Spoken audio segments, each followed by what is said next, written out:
Hi there and welcome back to another episode with North Pier Angling. Today's video will be the first in a series called Shore Lunch, where we'll look at some recipes and techniques to up your food game on the water without spending too much money or time cooking when you want to be fishing. This series is specifically targeted towards guides looking to impress clients. However, there will be plenty of good information for the recreationalist as well. Every other week or so, we'll look at a new recipe and talk about the practical variables that come along with it. What's worth prepping at home and what can be done fresh? How do we be as minimalist as possible with equipment and ingredients? How do we cook seasonally? How do we cook different cuisines from around the world? We'll be focusing on questions like this and many more in the Shore Lunch series. That said, please enjoy this first segment where we'll be preparing a warming and hearty gnocchi soup by the Creekside, a perfect pick-me-up after a chilly morning of winter trout fishing. Leave any questions and comments in the thread below, and please make sure to subscribe and hit that like button if you enjoyed today's recipe. Without further ado, let's make lunch. For this recipe, I'll spare you the veggie prep. Please see the recipe card for exact amounts and style of cut for each ingredient. For virtually every recipe we'll share in this series, the recommendation is to do as much knife and other prep as possible at home. While quick skills with a chef's blade are impressive, you and your client will be thankful you saved the time and space in the boat or bag by doing your prep in advance. As you'll see, Tupperware is your best friend here. With our veggies prepped, it's time to make our gnocchi dough. For many home and amateur cooks, the word dough can be pretty intimidating. Rest assured that gnocchi dough is one of the easiest in the world. No yeast, no triple and quadruple resting, pretty much just mix, knead, and roll. Alright, as you can see, I've gotten all my gnocchi ingredients out in front of me here.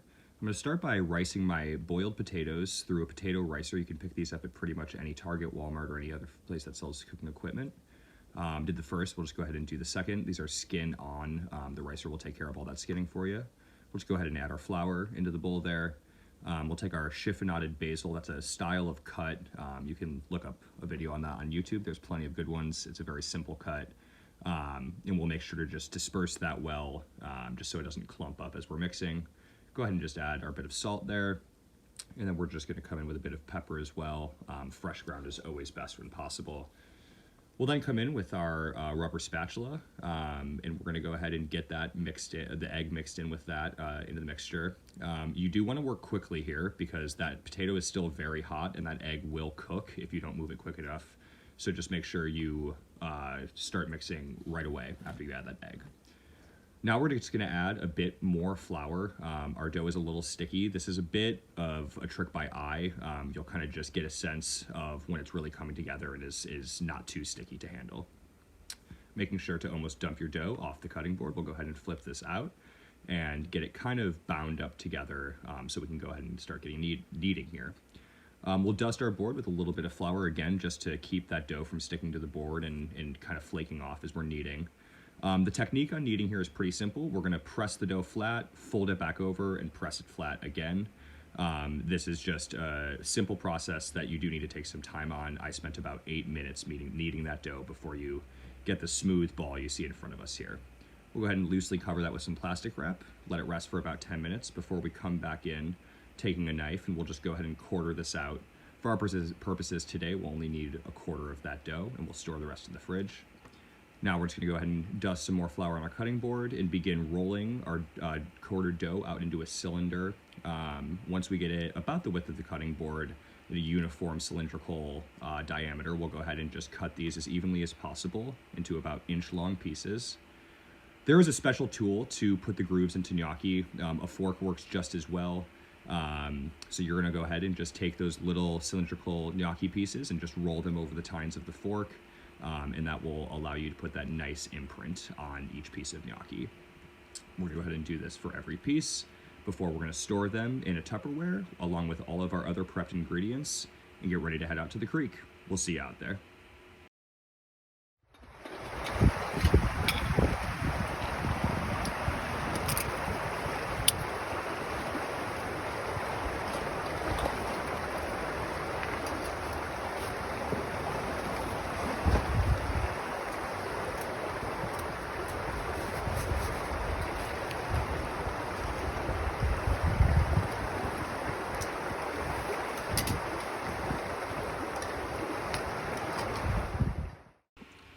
Alright, so we got our camp stove all set up. This is a pretty basic model. I think I just picked it up at Walmart. We have it set on high. We're going to keep it there probably for the entirety of the cook because we do have a good amount of wind. Go ahead and get our olive oil heated up in the pan here before we come in with our little bit of fennel seed. We pick these up at our local international market, which is always your best bet for cheap herbs and spices in good quantity. We're gonna fry these up in the olive oil just to get them kind of releasing their oils and starting to get fragrant, just to head start them a little bit before we go ahead and put our peppers and onions into the pan right over top of those fennel seeds. I'm just gonna go ahead and get these nice and mixed in. Make sure they're all covered with the oil and also the aromatic from that fennel seed as it starts to develop. Next, we'll go ahead and we're just gonna add our torn pieces of kale. I do recommend tearing kale. It's just a much easier, more time-saving method than cutting it. Also, those stems can kind of be pretty hard, and tearing is a good technique to save the stems from getting into the soup. So we'll go ahead and just, rather than stir it, we'll just put our lid on real tight and shake it up there just to get everything nice and combined. We're gonna go ahead and let that steam off just to let those kale leaves start to shrink down a little bit and start to release some of their water, maybe just a minute before we come back in here with our grated garlic. I do recommend grating rather than mincing your garlic. It's gonna allow it to just kind of melt into the soup because it's cut so fine and not be so strong. From here, we're gonna go ahead and just get our bit of our smoked paprika in there after we combine our garlic. We'll go ahead and just replace the lid and kind of just tip this around. Again, this is a much easier way of mixing it when you got a nice tight fitting lid than the little spoon is. From here, I, as you can see, forgot my can opener, so I had to take my Orvis forceps and a rock and go to town a little bit on the lid there. So this is gonna take a while to get all that chicken broth in there. Once we get it all in there, we'll go ahead and add our beans. You're probably noticing that these quantities are a little bit different than what's on the recipe card. That's just because I'm only cooking for myself today. We'll go ahead and just get this mixed up before we replace the lid and let it cook for a while.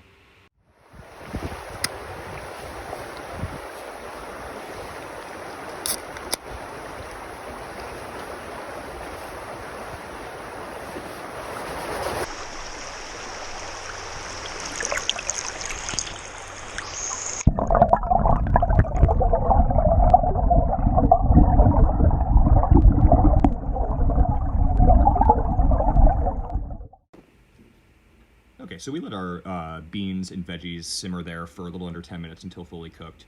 We're gonna go ahead and get our gnocchi added now. It's important to know that I did parboil the gnocchi at home for about 2 or 3 minutes.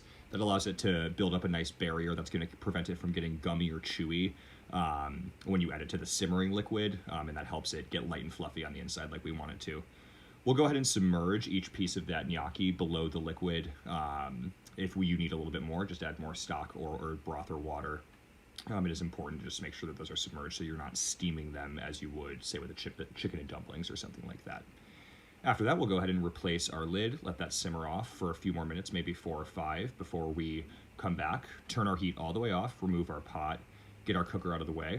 We're gonna come in here with some really nice aged raw milk Parmesan and go ahead and add a generous amount before we come in here with just a little bit of salt and pepper as well. Obviously, for both of these last minute seasonings that can be to your taste, I definitely like a good amount of both.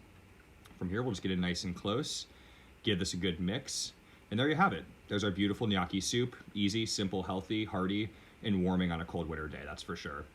Hope you guys give this a try and enjoy it. Let us know. Thanks.